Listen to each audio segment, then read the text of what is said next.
हाँ जी, तो क्या हाल है आपके। मैं सुमित कुमार एक बार फिर से आपका स्वागत करता हूं अपने YouTube चैनल पे। एनडीए 1 तो 2024 का पेपर नजदीक आ रहा है एंड बच्चा ये पूछना चाह रहा है, सर मिनिमम मैं कितने मार्क्स स्कोर करूं कि मेरा मेरिट का कोई डर ना रहे। बिकॉज मेरिट का खेल बहुत खतरनाक हो चुका है, ये मैंने ऑलरेडी वीडियोस में आपको बताया भी है। हालांकि जो रिटर्न की कट ऑफ है वो बहुत कम जा रही है, 900 में से सिर्फ 292 गई, इससे पिछली बार 303 गई थी। लेकिन क्या इतना स्कोर करने के बाद आप अपनी सीट गारंटी कर पा रहे हैं कि आप नेशनल डिफेंस एकेडमी जाएंगे? तो इस प्रोसेस को समझने की कोशिश करो, मैं क्या बोलना चाहता हूं। तो आप सबको पता है कि जो टोटल मेरिट निकलती है वो 1800 नंबर में से निकलती है, जिसमें से 900 मार्क्स होते हैं रिटर्न के एंड 900 मार्क्स होते हैं एसएसबी के। एसएसबी के जो मार्क्स है वो आप प्रिडिक्ट कर ही नहीं सकते। अगर आपका बहुत अच्छा गया तो आप 500 स्कोर कर पाएंगे। मैं इस बार का डेटा बता देता हूं। इस बार एसएसबी में 500 से ऊपर केवल 9 बच्चों के मार्क्स है। हालांकि एक बात अच्छी है कि 9 में से 2 बच्चे एलडब्ल्यूएस एसएसबी के स्टूडेंट हैं, लेकिन सिर्फ 9 बच्चों के ही 500 मार्क्स है। हमारे कितने स्टूडेंट्स हैं जिनके रिटर्न में 300 कुछ ऐसे नंबर है, एसएसबी में 450 500 के बीच में नंबर आ रखे हैं।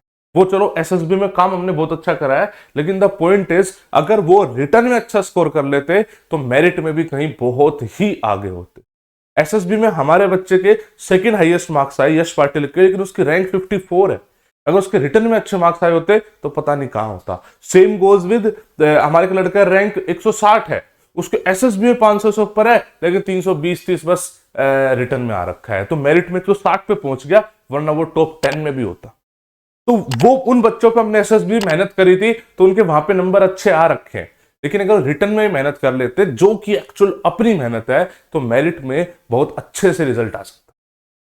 समझ रहे हो? तो जो रिटर्न के मार्क्स होते हैं ना, ये बच्चे के खुद के हाथ में होते हैं। आप मेरे हिसाब से 600 भी स्कोर कर सकते हो। अगर आप देखोगे तो 600 भी नंबर आ रखे हैं। 600 छोड़ो, 500 से ऊपर तो दुनिया भर के हैं, 450 से ऊपर तो बहुत दुनिया के हैं।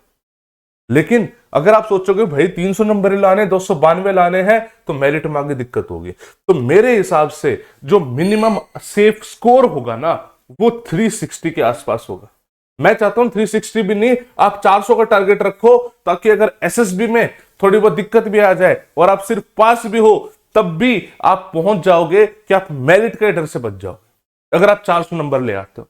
अब इस 400 के लिए कितना मैथ में लाना है, कितना जीएटी में लाना है, वो आपको देखना पड़ेगा। भाई साहब मिनिमम 25% मार्क्स लाने लाने हैं।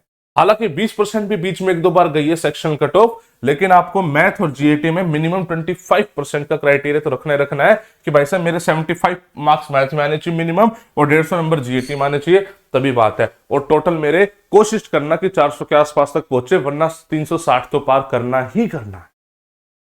बात को समझ रहे हो आप? इतना करोगे तो सेफ्टी रहेगी। बाकी ये कर लो। एसएसबी के मार्क्स तो जैसा कि मैंने आपको बताया बहुत ही बेहतरीन चल ही रहा है मामला। एसएसबी में तो नंबर आ ही जाएंगे, इतने मैं बता रहा हूँ, इतने हाईएस्ट बच्चों के नंबर आ रहे हैं, तो उस चीज की आप टेंशन मत लो। लेकिन रिटर्न में आपके हाथ में है, करो बढ़िया। कोई दिक्कत कोई परेशानी तो बताना।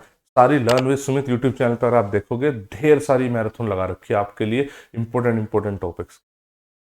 ठीक है, बोलो इट। जय हिंद, जय भारत।